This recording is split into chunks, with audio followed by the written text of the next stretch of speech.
Olá a todos, bem-vindos à Escola Ketonite.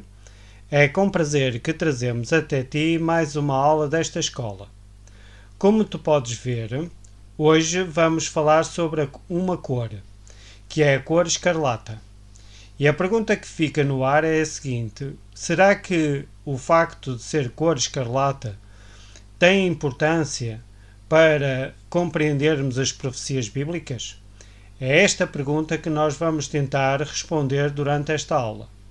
E neste momento eu convido-te a ver a primeira aula desta teoria, 8 Yaven, onde tivermos o grato prazer de estudar sobre a mulher de Apocalipse 17. Se já viste esse vídeo, então estás bem preparado para esta segunda aula sobre a teoria 8 Yaven, onde nós falaremos sobre a cor escarlata. A cor escarlata é um tom de vermelho com um matiz a pender para a cor laranja. É uma cor pura do círculo cromático. É mais vermelho do que a cor vermelhão. Talvez seja aquele vermelho mais tradicional, não é? Tradicionalmente, escarlata é a cor da chama. Também pode refletir a cor do sangue. E aqui, cor do sangue já começa-nos a trazer algo que pode estar relacionado com as profecias. Okay?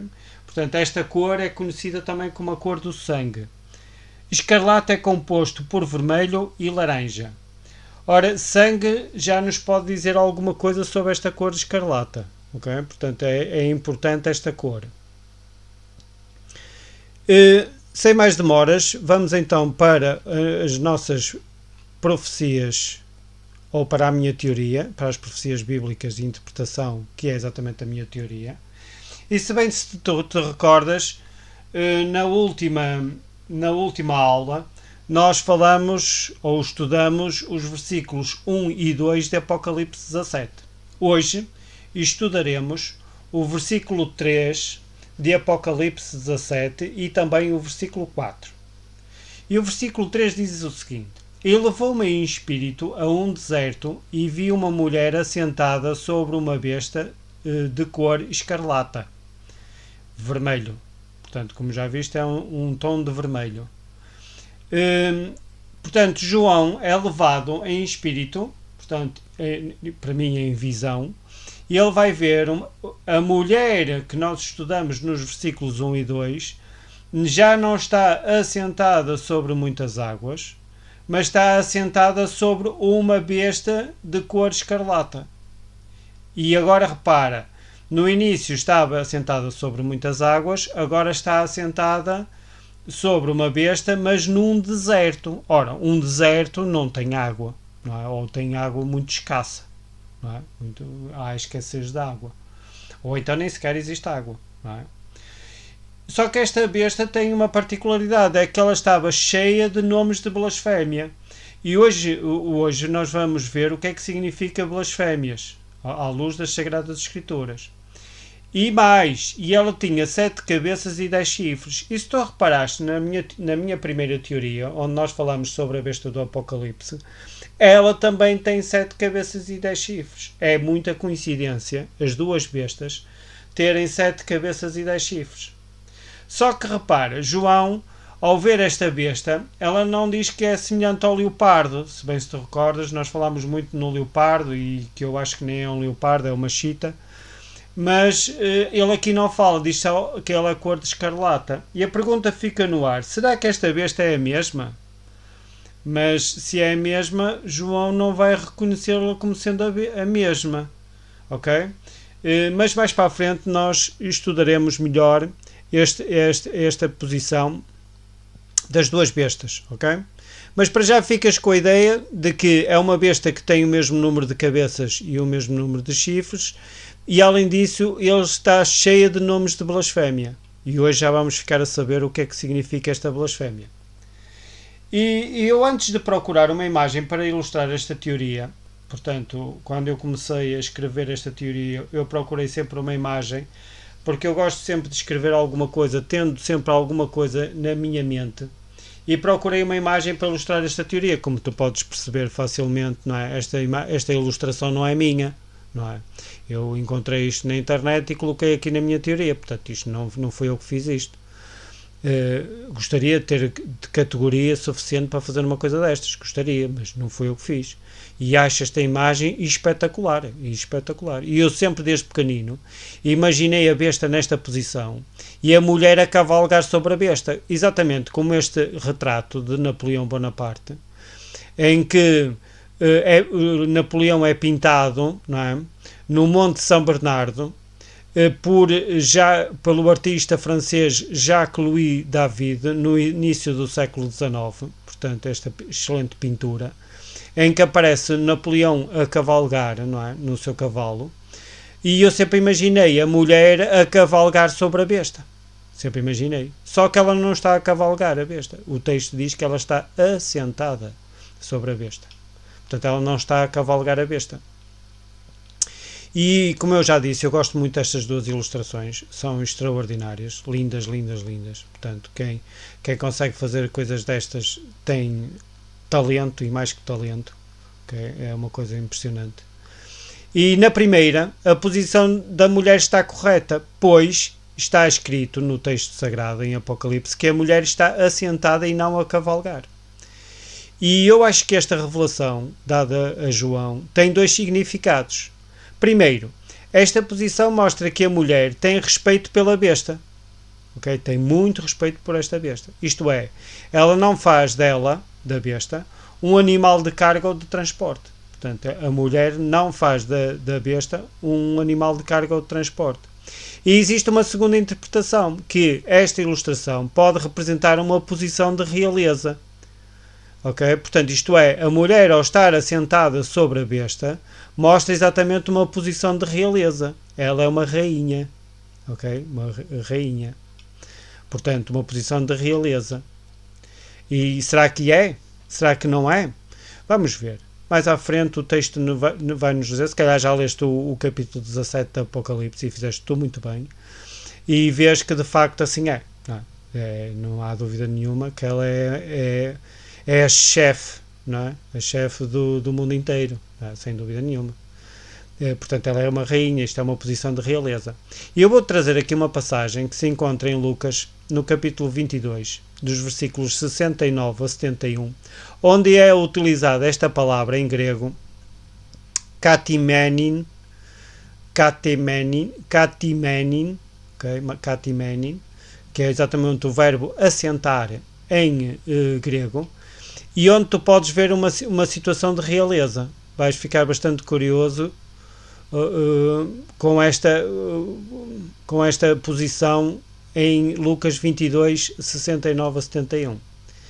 Portanto, Jesus é levado perante o Sinédrio, portanto, eram os responsáveis do povo de Israel, que estavam sob o domínio dos romanos, ok? Sobre o domínio dos romanos, e diz assim: quando se fez dia, que dia era este? Este dia foi exatamente o dia em que Jesus foi crucificado, que eu também já tive a oportunidade de estudar estas profecias, e que, no meu entender, é uma sexta-feira.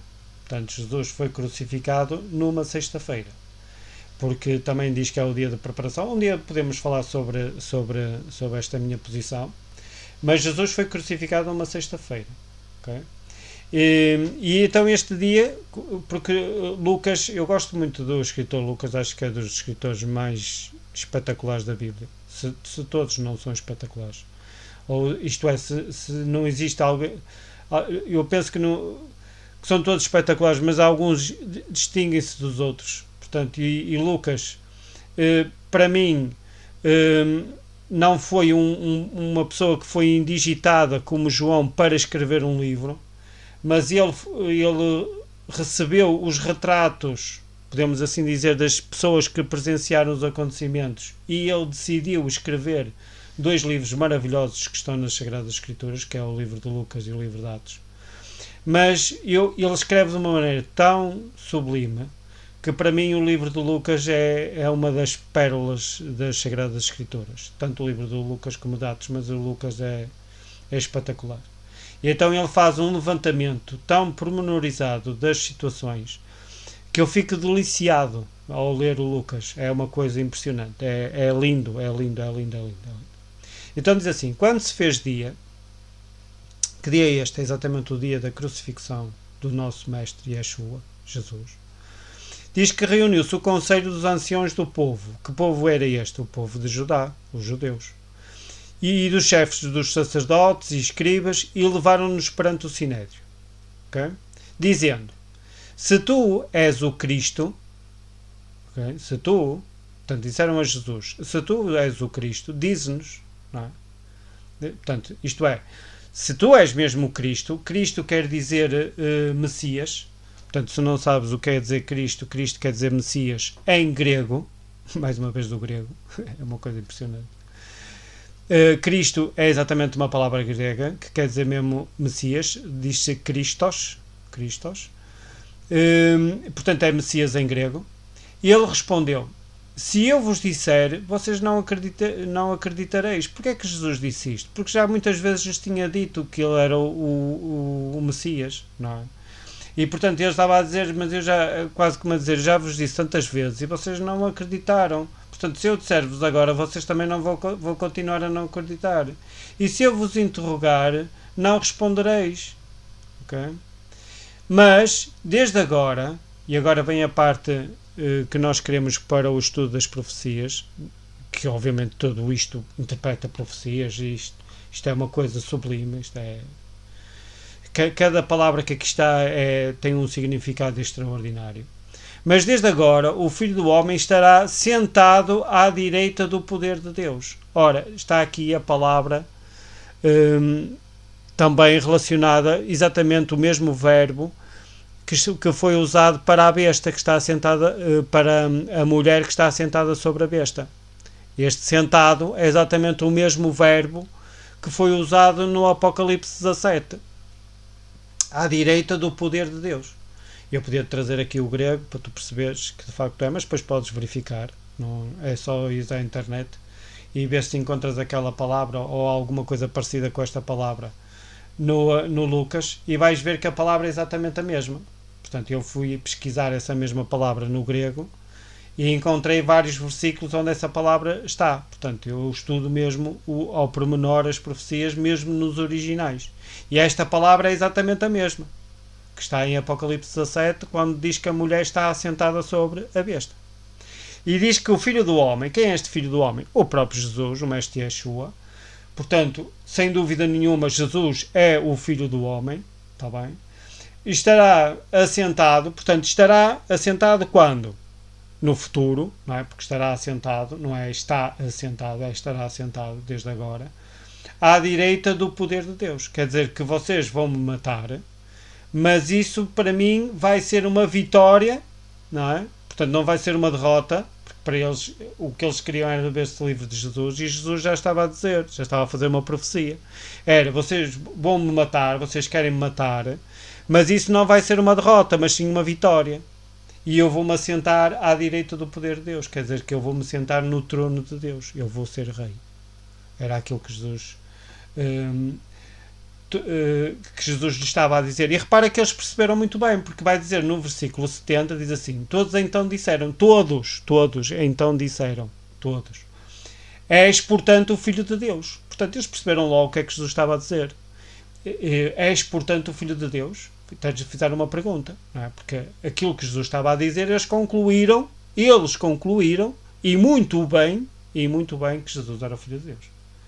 Então és, portanto, o Filho de Deus, e ele lhes declarou: vós dizeis quem eu sou. Portanto, Jesus, ao dizer aquelas palavras, eles interpretaram como Jesus estando a dizer que ele era o Filho de Deus. Então, o que Jesus está a dizer é que vocês fizeram uma interpretação correta. Vós dizeis que eu sou. Okay?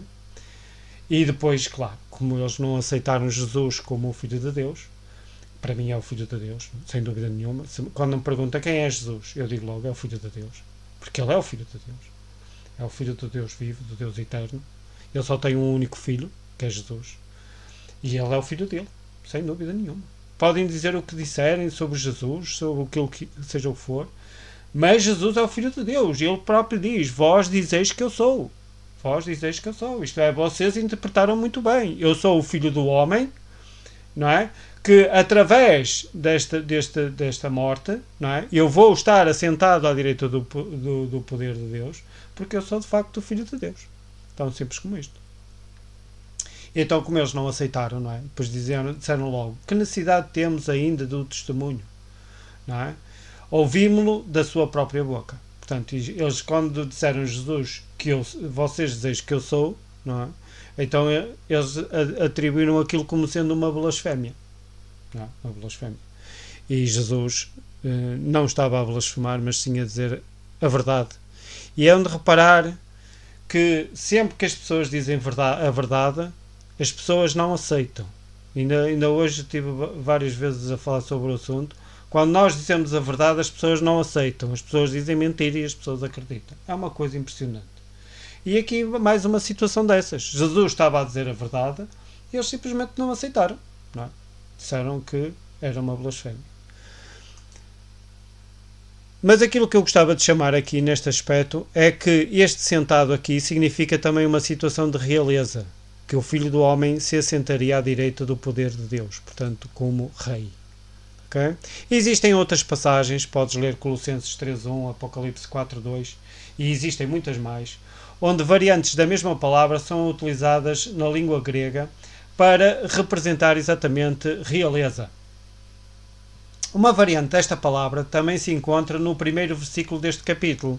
Por incrível que pareça, no versículo 1, okay, e depois, se quiseres, podes ir ver na aula anterior, vais encontrar exatamente esta mesma palavra, uma variante desta palavra, do assentado em grego, no versículo 1, quando diz que a mulher está assentada sobre muitas águas. O que isto quer dizer, se esta situação for uma situação de realeza, então, quando a mulher está assentada sobre muitas águas, também há uma situação de realeza. E o mais engraçado é de salientar neste momento que encontrei a palavra katimenin apenas uma vez no Segundo Testamento. Portanto, esta mesma palavra, sem ser nenhuma variante dela, só se encontra neste versículo 3 de Apocalipse. As outras são variantes, que são exatamente o mesmo verbo assentar, mas não são esta palavra. Esta palavra está apenas uma vez, ou encontrei apenas uma vez, no Segundo Testamento. Gostava de fazer ainda notar que o verbo assentar em grego, aqui usado, também foi usado em outras situações de não realeza. Portanto, este assentar também pode não significar realeza, porque há situações do Segundo Testamento onde ela não significa realeza. Mas a explicação final será dada no versículo 18. Porquê no versículo 18? Porque no versículo 18 o anjo vai interpretar esta mesma profecia, dar uma pequena interpretação desta mesma profecia, onde se pode ver que esta palavra significa exatamente realeza. E se tu quiseres, podes ler Apocalipse 17:18 e verificar que assim é. Existe outro pormenor muito importante. A mulher e a besta, pela altura da profecia, estariam numa região desértica, como já viste, num deserto, pois o apóstolo João é levado a um deserto. Este facto ficará para o versículo 15. Isto é, quando nós falarmos no versículo 15, nós voltaremos novamente a esta situação do deserto. Está bem? E depois na conclusão ainda faremos referência a este mesmo deserto. Portanto, este deserto vai atravessar esta mesma interpretação dada por mim, ou esta explicação, que é a teoria 2.8 Yahvé. Tenho uma observação a fazer relativamente à primeira ilustração. Okay? Portanto, apesar de gostar muito da ilustração, eu tenho apenas uma observação a fazer, que acho que não está correta. Okay? Portanto, eu vou fazer a observação que eu vou fazer, acho que há ali um erro. Diz assim, na imagem que é excelente, portanto eu continuo a dizer que a imagem é excelente, os 10 chifres estão distribuídos pelas 7 cabeças. Se reparaste, e eu acho que sim que tu reparaste, se olhares para os chifres, os 10 chifres, eles estão distribuídos pelas 7 cabeças. Há de reparar que tem aqui cabeças que têm 2 chifres, portanto estas 3 cabeças têm 2 chifres, e depois as outras 4 têm apenas um. Ok? Portanto, eu acho que isto não está correto. Porquê é que eu acho que isto não está correto? Eu vou dizer porquê. Os 10 chifres estão distribuídos pelas 7 cabeças, mas, na minha opinião, eles estariam apenas numa única cabeça. Portanto, estes 10 chifres que estão distribuídos pelas 7 cabeças, na minha opinião, eu acho que elas pertencem a apenas uma cabeça. Apenas uma cabeça é que tem os 10 chifres e não as cabeças todas. Mas pronto, quem fez esta imagem achava que devia distribuir os chifres pelas cabeças e há de reparar que as cabeças não têm todas o mesmo número de chifres. Ok? Portanto, e eu acho, na minha ideia, acho que os 10 chifres estariam apenas numa cabeça e as outras não teriam chifres nenhuns. Pronto, mas isto é uma ideia que eu tenho. Mais à frente eu vou falar sobre este assunto. Ok? Relativamente à besta, e agora terminando o versículo, esta besta também estava cheia de nomes de blasfémia. Sabes reparar aqui no versículo, diz que que a besta estava cheia de nomes de blasfémia. Mas o que é que são nomes de blasfémia? O que é que significa blasfémia na Bíblia? E se fores ler em Isaías 52:5, e eu tenho aqui o versículo aqui em baixo, Isaías 52:5 diz assim: E agora que tenho eu que dizer aqui, e agora que tenho eu que fazer aqui, desculpem, de fazer aqui, diz o Senhor, pois o meu povo foi tomado sem nenhuma razão. Ok? O que Deus diz é, o que é que eu estou aqui a fazer? O meu povo foi tomado sem nenhuma razão. Os que dominam sobre ele dão uivos, diz o Senhor. E diz, e o meu nome é blasfemado incessantemente o dia todo. Ok? Vou ler outra vez. E agora, que tenho eu que fazer aqui, diz o Senhor, pois o meu povo foi tomado sem nenhuma razão. Sem nenhuma razão? Aqui é uma pergunta, não é uma afirmação. Pois o meu povo foi tomado sem nenhuma razão. Ok? Os que dominam sobre ele dão uivos, diz o Senhor. E o meu nome é blasfemado incessantemente o dia todo. Obviamente que nós devíamos estudar este versículo, não é? Mas aqui o que eu quero fazer referência não é o contexto do versículo, mas sim o que é blasfemado. O que é blasfemado? O que aqui é blasfemado? É exatamente o nome do Senhor. Que nome do Senhor é este? E agora eu vou trazer aqui talvez já conheças, que é exatamente o tetragrama sagrado. O tetragrama sagrado. Que já ouviste falar, que é, nunca te esqueças que é sempre da direita para a esquerda, que se lê em hebraico. Temos o Yud, o Re, o Vav e o Re. Este é que é o nome do Senhor. Eu vou-te ler aqui na Bíblia hebraica. Eu não te vou ler o versículo, porque eu também não sei falar muito bem em hebraico. Mas como tu podes ver aqui em Isaías 52:1, vem exatamente aqui 2 vezes o nome do Senhor, o Yud, Re, Vav, Re, que os israelitas hoje em dia não leem o nome de Deus. Quando aparece este nome, este Yud, Re, Vav, Re, que chama-se o tetragrama sagrado, eles dizem Adonai ou Hashem, okay? O meu Senhor, ou o nome Hashem, ou Adonai. Eles não leem este nome, mas eu vou-te ler este nome. Portanto, eu vou contra aquilo que está escrito nos israelitas e vou-te ler este nome. Eu já andei a estudar este nome. E acho que este nome tem 4 letras, mas havia no original, sei que isto vai parecer muito estranho aquilo que eu te vou dizer, mas no original ele teria só apenas 3 letras. Estas 3 primeiras, o Yud, o Re e o Vav.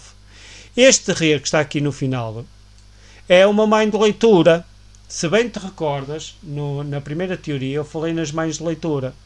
E este Re não existia no original, no meu entender. Ele só tem 3 letras. É o Yud, o Re e o Vav. E lê-se Yehová. Yehová. Que é muito parecido com Jeová.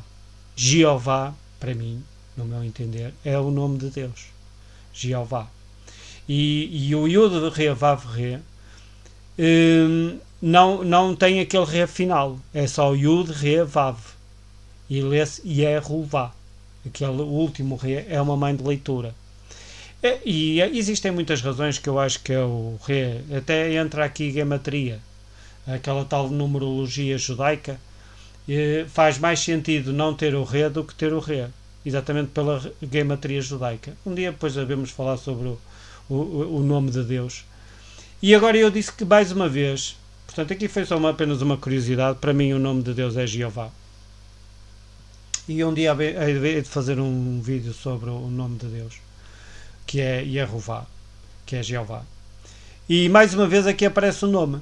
E agora eu gostava de fazer aqui uma chamada à minha teoria 666 Yavanim, que é exatamente a ideia de que, se bem te recordas, quando eu falei no nome da besta, não é? E especialmente o número do nome da besta, em que usarmos a gematria judaica, o nome da besta aparece exatamente em hebraico. O nome de Deus também aparece em hebraico. Aqui eu vejo também mais uma coincidência, não é?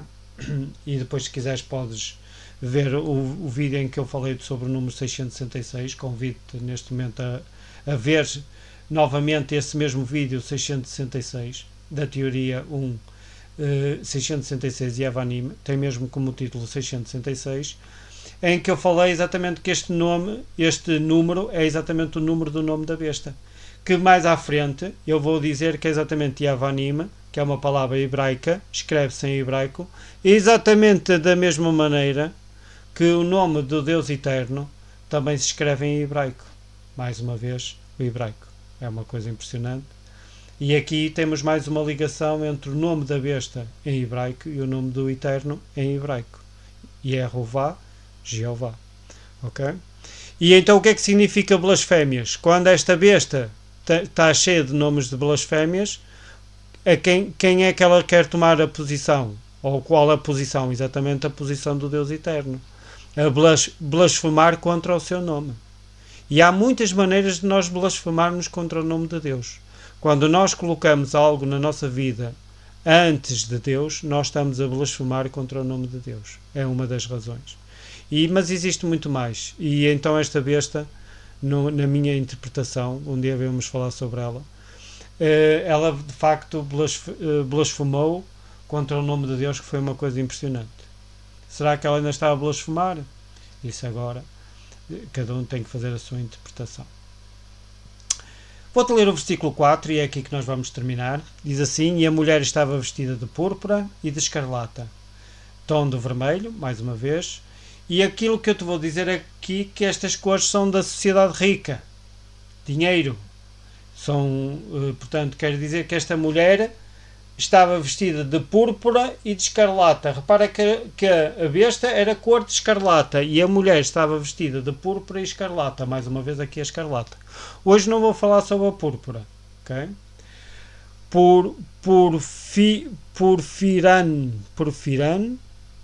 Porfiran, aqui em grego, e kokinon, escarlata, porfiran, púrpura. Okay? Portanto, aqui as duas cores em grego.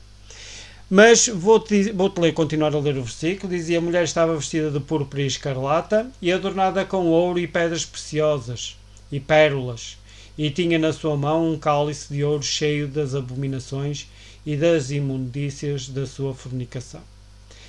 Portanto, aqui reparem que esta mulher tem várias características. Ela está vestida de púrpura e de escarlata, está adornada com ouro e pedras preciosas e pérolas. Portanto, como tu podes ver, esta mulher representa exatamente um sistema rico. Portanto, esta ideia, e não te esqueças que isto é profecia, ok? A mulher, possivelmente não é mulher, adornada com ouro e pedras preciosas também, se ela não é mulher, como é que pode estar adornada com ouro e pedras preciosas? Mas aquilo que mostra aqui, aquilo que se vê facilmente, é que ela é um sistema rico, não é? E na sua mão tinha um cálice cheio das abominações e imundícias da sua fornicação. Hoje não vamos falar sobre estas abominações, e da fornicação nós já falamos na primeira aula, mas as abominações vão ficar para a próxima aula. Mas hoje vamos falar sobre a púrpura e escarlata, e é com isto que nós vamos terminar. Se reparares aqui no capítulo 31 do livro de Provérbios, aquilo que escrevi no capítulo 31 de Provérbios, está descrita uma profecia de uma mãe dirigida ao seu filho, e esse seu filho é um rei. E eu aconselho a todos a estudar este capítulo. Este capítulo é um capítulo extraordinário, se não todos são, se não são todos, do livro de Provérbios. Mas este em especial. Porquê? Porque além de muitas diretrizes para todos, tem também conselhos extraordinários para uma esposa de acordo com os preceitos de Deus. Portanto, se qualquer pessoa quer ser uma esposa de acordo com os preceitos de Deus, tem aqui muito bons conselhos neste capítulo 31 do livro de Provérbios. Um dos conselhos desta mãe para o seu filho passa pela escolha de uma esposa. E eu vou-te ler aqui em Provérbios, no capítulo 31, está aqui o capítulo 31, é o último capítulo de Provérbios, como tu podes ver. E fala aqui no seguinte, diz assim no versículo 10: Quem encontrará a mulher talentosa? Vale muito mais do que pérolas. Portanto, repara, se uma pérola já é rica, não é? Se já é algo que tem muito valor, diz que uma mulher talentosa vale muito mais do que pérolas. Pérolas no plural. Nela confia o seu marido e a ele não falta riquezas. Quer dizer que quando esta mulher é talentosa, isto é, sabe viver, sabe economizar, sabe portanto gerir a sua casa, diz que o homem não lhe faltam riquezas. Diz que esta mulher também lhe traz a felicidade, não a desgraça, ok? Todos os dias da sua vida, ok? Portanto, traz a felicidade, não a desgraça, está bem? Portanto, isto é, com esta mulher, costuma-se dizer, eu vivo num mar de rosas, não é? Como se costuma dizer. Portanto, traz-lhe a felicidade e não a desgraça, todos os dias da sua vida. Portanto, se encontrar a mulher talentosa. Mas aquilo que eu gostava de te chamar a atenção é que esta mulher, não é, faz algumas coisas na sua casa. Por isso é que não lhe traz-lhe a felicidade e não lhe traz a desgraça. Que diz o seguinte: se neva, não teme pela casa, porque todos os criados vestem roupas forradas. Portanto, roupas forradas, isto é, roupas que protegem do frio, não é? Tece roupas para o seu uso e veste-se de linho e púrpura. Portanto, quando é que esta mulher se veste de linho e púrpura? Exatamente porque são roupas ricas, não é? De pessoas que têm boas posses. Portanto, esta mulher, ao ser talentosa, ao ser virtuosa, que também podia ser traduzida por virtuosa, traz felicidade ao seu marido, mas também traz prosperidade à sua casa. E na sua casa aparecem exatamente as cores púrpura. Aqui não fala na escarlata, mas eu vou-te mostrar na Bíblia hebraica onde está as duas palavras. No 21 está shanim. Shanim quer dizer exatamente escarlata em hebraico, como tu podes ver na Bíblia de Jerusalém, não traduziram por escarlata, está errado, porque aqui está a palavra shanim. Shanim quer dizer escarlata em hebraico, e está argaman. Argaman é púrpura em hebraico. Portanto, as duas cores também estão no livro de Provérbios, no Primeiro Testamento. O que é que significa estas mesmas duas cores? Significam exatamente prosperidade. Okay? Um dos conselhos desta mãe para o seu filho passa pela escolha da sua esposa. Ele conhece as características da mulher virtuosa, ela conhece as características da mulher virtuosa e sabe que é possível encontrar uma. Este capítulo tem ações que, ao serem colocadas em prática por uma esposa, podem mudar a sua missão como rainha do lar. Ok? Portanto, isto já falámos sobre este assunto.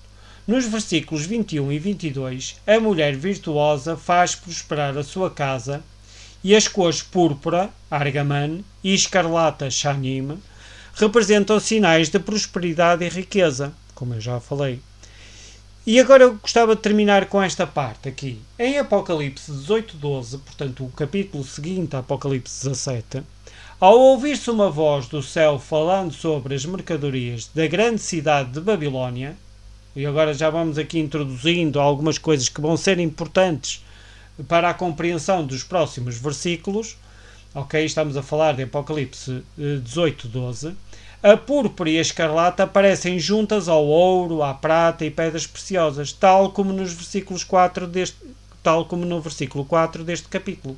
Não é? Que se reparares, aqui no versículo 4 aparece também o ouro, as pedras preciosas e as pérolas, que eu digo desde o início que é um sistema rico. Não é? Mais uma vez, as cores púrpura e escarlata estão relacionadas com riqueza. Existem mais passagens bíblicas onde existe esta associação. Portanto, estas não são as únicas situações, estas duas que eu te mostrei, de Provérbios e de Apocalipse 18, onde existe uma associação das cores púrpura e escarlata a riqueza. Obviamente que estas vestimentas só podiam ser usadas por pessoas ricas, onde estão incluídos, obviamente, os nobres e reis. Estas cores também estão ligadas à realeza.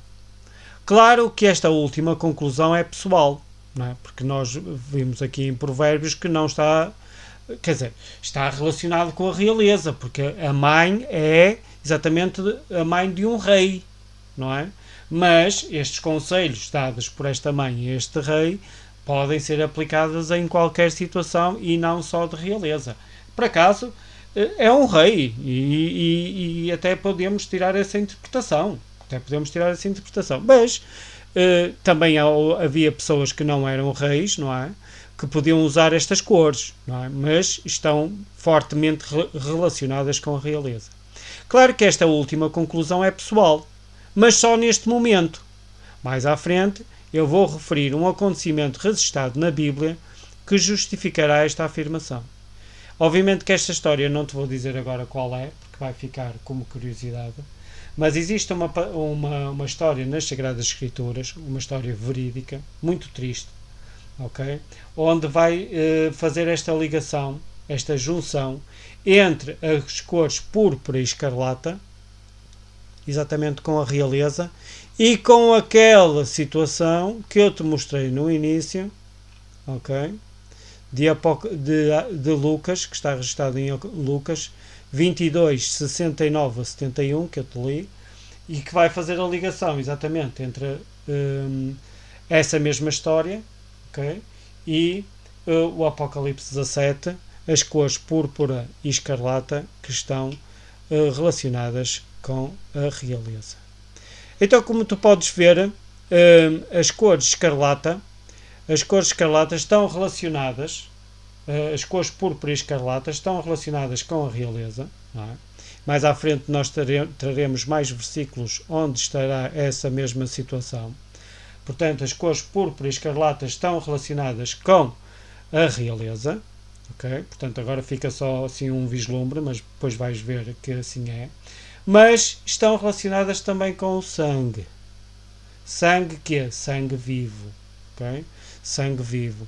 E isto vai ser também um vislumbre para a próxima aula, onde vamos falar sobre os próximos versículos, ok?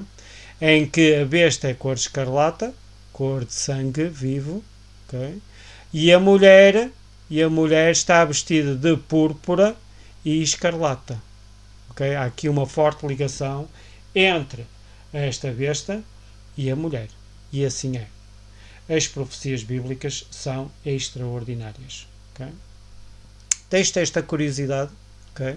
Mais à frente nós voltaremos à cor escarlata, à cor púrpura, ok? Mas deixo-te exatamente com esta ideia. Continuo-te a dizer que deves continuar a estudar as Sagradas Escrituras e dou-te um trabalho para casa, estudar exatamente esta passagem de Jesus, não, os seus últimos dias nesta terra, ok? E o livro de Apocalipse, em especial o capítulo 17.